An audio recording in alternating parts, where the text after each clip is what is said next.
দীর্ঘদিন ধরেই জেল হাজতে পড়ে আছে বিএনপির চেয়ারপারসন বেগম খালেদা জিয়া এবং বিদেশের মাটিতে পাড়ি জমিয়েছিলেন তারেক জিয়া। অর্থাৎ মা ছেলের মধ্যে দীর্ঘদিন ধরেই দেখা সাক্ষাৎ ছিল না। এত বছর পর আওয়ামী সরকারের পতনের পর খালেদা জিয়া বিদেশের মাটিতে যাচ্ছিলেন চিকিৎসা করতে, সেখানেই সাক্ষাৎ করেন তারেক জিয়ার সঙ্গে। আর তার সেখানে সেই দেশেতে বাঙালি বিএনপি পার্টির লোকেরা খালেদা জিয়াকে স্বাগত জানায়।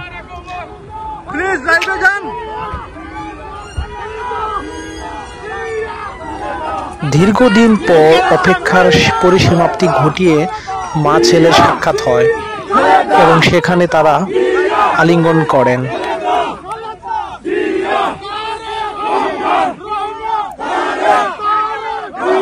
আওয়ামী সরকারের ফাঁদে পড়ে দীর্ঘদিন ধরেই মা ছেলের বিচ্ছেদ ঘটে এবং খালেদা জিয়ার হাজতে তারেক জিয়া